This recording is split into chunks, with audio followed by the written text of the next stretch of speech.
Hi, everybody. Welcome to Ladies Power Lunch. Thank you so much for joining us.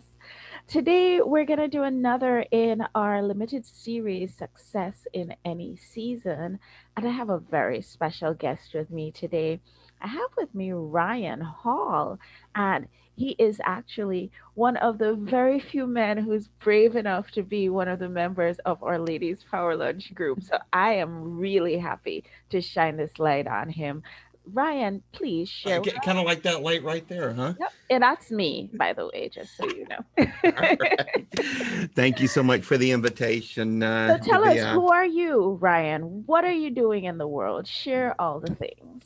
Beautiful. Well, my name is Ryan Hall, as she said. I am the, I am an author. Been a part of a couple Amazon best-selling books here in recent times. I am a podcaster. Of course, you were a guest on my podcast several months ago, and really enjoyed having you. And the door is, of course, always open for you to come back. Thank you. And I am also a licensed life coach. I am the life coach for kings, as I say. Royal Hearts Coaching is my business name, and I life and relationship coaching for kings. And just long story short, what a king is a man who lives from his heart in his home, in his career, and with his family, and just the heart-centered leaders that the world so desperately needs right now. So that is who I am. Awesome, Ryan. So, like I said, you're pretty brave. I mean, you're a member of a Ladies Power Lunch group. Now you're on the Ladies Power Lunch podcast. What made you say yes to being our guest on the show today? Well, I am promoting something. I'll be totally honest with you. I am promoting something, and I truly believe that I've got that. I wouldn't say I've got a captive audience right now, but I've got an audience of some people, primarily ladies, who would have a really, I think, a really powerful story to be able to share in what I have going on. And if I can just go into a little bit about that new project. I am working on putting together a my own collaborative book where I'm going to be the lead author. But the book is it's And kind of inter- might I interrupt you here to right say ahead. that this is a book that is going to be published by one of our other members of Ladies Power Lunch Group, who is the founder of Green Heart Living Press, and that is Elizabeth Hill. Please Uh, continue. well, Elizabeth Hill, yeah, I don't think we've ever met. But yes, no, I'm truly blessed to be able to partner with her on this. But the book is called From Tragedy to Triumph, and it is indirectly, I would say directly and indirectly tied in with my podcast, because in my podcast I like to feature stories of people who have really overcome great circumstance, great obstacles in their lives to live a more, as I call it, soul centered or solar powered life. SOU-R, by the way. Um, but um, but I'm looking to put together a book of stories of people who have overcome great tragedy, who have overcome great heartbreak or really big circumstances in their world, but they have used that circumstance of just getting your legs taken out from under you.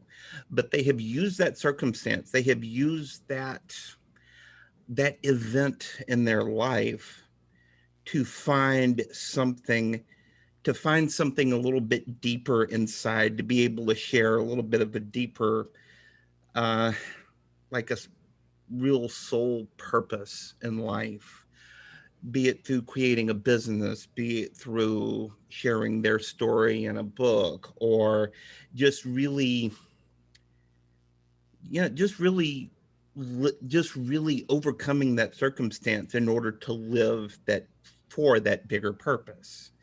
And the way that I like to explain it is that whenever somebody has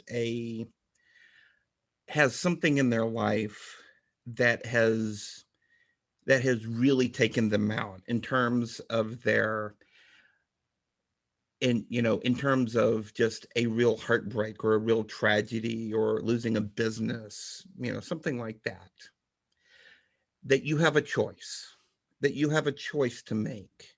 And I have faced this similar choice many, many times, but you have a choice to make. You can either go down the road of depression and self-loathing and addiction and all of the stuff that can just kind of add up over time, or you can go down the road of taking a lesson from that event in order to find a greater purpose in the world, to be able to be something bigger than the circumstance that took you out.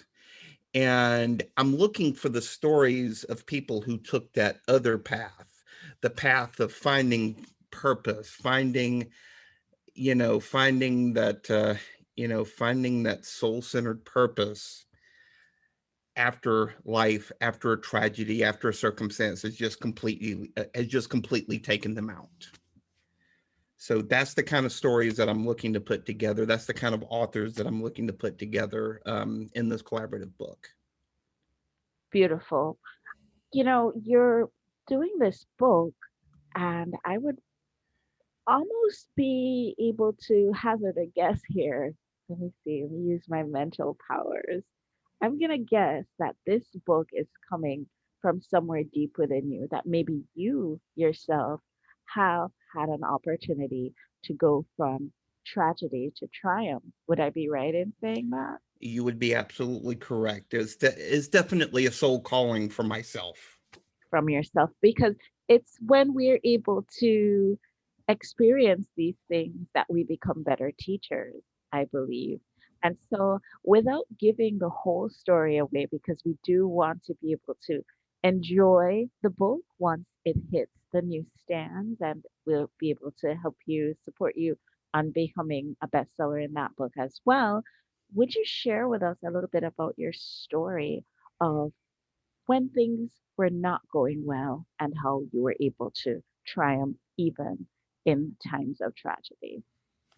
I can give you a great example. If you have read The Great Pause, which was the first Yes. collaborative book that I did with Liz And back that's last where I met summer, you because we were both co authors on that book. indeed, indeed. But just to fill in a little context here, my 2019 was brutal. Mhm. I got, And I'll that be was honest, before 2020 hit. exactly. Wow. Exactly. This event that I'm about to share with you took place on the third day of 2020, even before we even knew what COVID was. Mhm, mhm. But my 2019 was just really bad. Um, I'm originally from Alabama, and my sister went through cancer treatment back in the spring of 2019. And my financial situation was so dire at that time. I desperately wanted to go down and visit, but I wasn't able to. I ended up losing my home, had to move, somewhere else, lost a lot of belongings. So it was a pretty bleak time. And towards the end of 2019, I was just sort of cruising Facebook and I found an ad for something that really interested me. For a job at an advertising agency. Now, being a writer, it was something that I always wanted to do. I always wanted to get into that world. And I applied and I ended up getting the job. The job was a very poor fit for me. Mhm. The job was a very poor fit for me. I was never, I never wrote a thing for them. Not to get into too many details here, but I never wrote a thing for them. And long story short, after a month working there, I was let go. Now, now I was just completely in shock. Like I said, this was the very first Friday of 2020. I was just completely in shock. And I my brain, my mind went into a dark, dark hole. A hole that was so deep, it was like, okay, do I even need to be here anymore? Mm. And I called the suicide hotline. I mean, it was that bad. Mhm, mhm, But when I kind of came to my senses a little bit, I got the I got the urge to hop a train into New York City just to kind of refresh my memory about why I moved up here to begin with. And on that train, I got just it was definitely a divine message. I got this message of you need to share your story. You need to share your voice with the world and who you are, just completely unpolished and unvarnished. And that kind of got my mind running, right? That was the moment when that was like, I think, the germ of the idea for my podcast. And that just sort of grew from there. It just mhm. sort of grew from there to be able to grow. I'm going to drop episode 70 today, Wow. tomorrow rather. Mhm. And I'm going to be recording episode 71 later on this afternoon for release this coming Friday, April 2nd. So, so that has really taken off in a way that I never thought possible. But just to kind of get back to your question, the choice that I made was not to give up. Yes. It sucked. It hurt. It was really painful to climb out of this hole. And it was a really, really deep hole. But I got the help, I got the support that I needed. And, in the last year, I've managed to take my life in a completely different direction. So I could have gone down that route of self hatred and loathing and depression and addiction. Depression has hit me, don't get me wrong. Mhm. But I made the choice to share myself with the world as, good, bad, or indifferent. And that's, you know, that those are the kind of stories I believe that is I believe that that's what's really going to make this book just insanely, just beautifully powerful.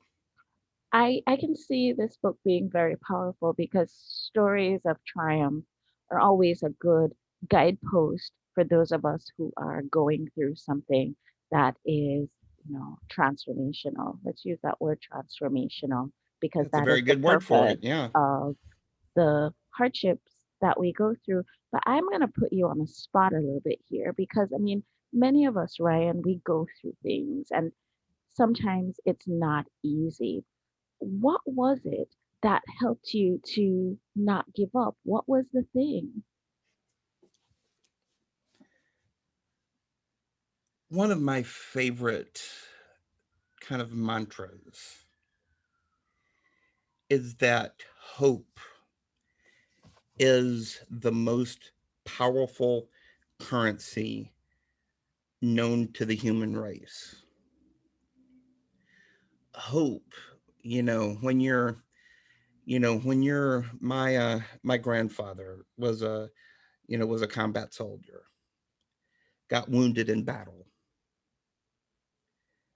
When you get shot like that, it would be very easy, especially something that happened 80 years ago, but it would be very easy to lose hope. But he managed to trust the men in his unit to get him to safety, to get him the help that he needed. he never lost hope, and he never lost trust in the people who were in the foxhole with him. Mm-hmm. And that, to answer your question, that was what really helped me to keep from giving up, because I could have easily lost hope. I could have easily lost my way. I could have easily gone down an even deeper and darker hole, Mm-hmm. Mm-hmm. but I never did, because I never lost hope. And I eventually started leaning into trust, and leaning into trusting the people in my life a little bit more, finding those partnerships, and finding that really finding that magic in partnership and in trusting people. And yeah, so just to answer your question, hope and trust is what really kept me from just throwing in the towel and say the heck with all of this. So, if there's somebody out there who's experiencing a tough time right now, what words of wisdom, what advice would you have for them for being able to hold on to that hope? The first word that comes to mind is gratitude. Mm-hmm. The first word that comes to mind is gratitude, because that was one of the things that I leaned into, was gratitude for, gratitude for having a roof over my head, gratitude for having a great dog in my life, gratitude for having great friends who will support me and, Mm-hmm. and love me. Just gratitude for good health, just leaning into gratitude, I think, is just absolutely crucial, important, whatever superlative word you want to throw on there.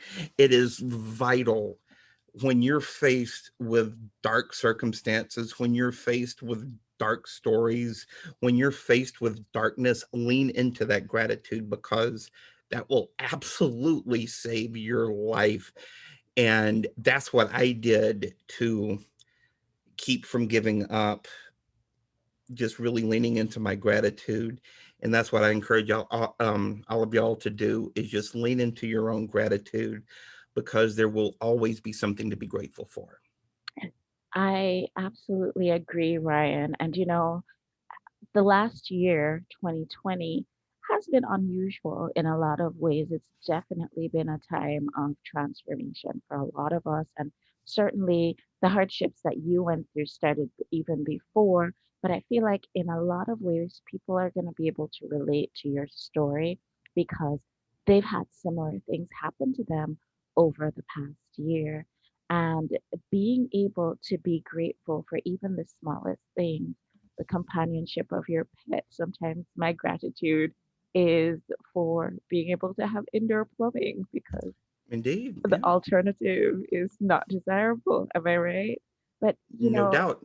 it's it's really, really, I think it's the cornerstone of appreciating and moving past the transformational events that we all go through in our lives. Because the truth is, there's always something, but it's how you handle it that makes all the difference, in my opinion. And I couldn't agree more, because life is going to happen. Life is absolutely going to happen, but it's how you respond to it that really is a reflection on who your character is. Like, just a quick example, one of my biggest spirit animals is the phoenix bird. Like, if you've read The Great Pause, I titled my chapter after the phoenix bird. Hmm. And just knowing that, um, somebody or something can be deep in the ashes and in the embers, and just start flapping your wings and flying because you never gave up, that's incredibly powerful. That's definitely a powerful visual. And, certainly you relate to the imagery of the phoenix. For us at Ladies Power Lunch, we relate to the imagery of the butterfly because the caterpillar turns into pretty much a gooey mess, just nothing like it was before. And when that thing emerges, it's so much more beautiful, so much more agile, so much more capable than it ever was before when it was a caterpillar. So I, And that's a beautiful image because yes, you're absolutely right. That chrysalis phase of the evolution of the butterfly is ugly and it's messy, but on the other side is beauty and magic, if you really think about it. it all is magic. Every single bit of it. I just got goosebumps, Ryan. That is so lovely. I'm really happy that you're able to join us today to share about your upcoming book that you are inviting people to be contributors for, called From Tragedy to Triumph. There you go. I got it right this time. So, Ryan, tell us if we would like to participate in this book, if we would like to be co authors with you and share our stories of going from tragedy to triumph, how can we connect with you? All right. Well, there's two main ways that you can do this. If you have any questions, you can always shoot me an email at ryan@royalheartscoaching.com. And once this video goes live, I'll add I'll add the links in the comments. But you can either shoot me an email, or if there's something that's just really jumping out at you and you just really want to go ahead and fill out an application, I'm going to throw a link on my website, royalheartscoaching.com. From that website, there is a Google form that you can fill out and just tell us a little bit about who you are, what kind of story you've got, and either myself or Liz Hill will be in touch with you about about the next steps. There is a monetary investment, but we'll certainly include that. We'll answer any questions about that. Once we get back up with you on that. Awesome. I am so happy that you're able to join us today. Also, want to say thank you to our friends who joined us over on our Ladies Power Lunch Facebook group. And I just want to let you know that one of our Ladies Power Lunch members, April, she says that she has somebody who has a story that will be an appropriate fit for your book. And so she's going to definitely reach out and connect with you. So I look forward to also giving other people in our group who watch on the replay the opportunity to do that. So I'll invite you to just drop the links in the Facebook group so that people can connect with that. Absolutely. Ryan, thank you so much for sharing your story. And I mean, that was really heartfelt and really vulnerable. And we appreciate that because I know it's not easy sharing of ourselves in this way, but every single time that we do, there's somebody out there who's going through something similar who, even if it's just that one person, will absolutely benefit from our share. So thank you so much. Thanks everybody for watching, and I'll see you guys on the next show. Have a great day, everybody. Bye.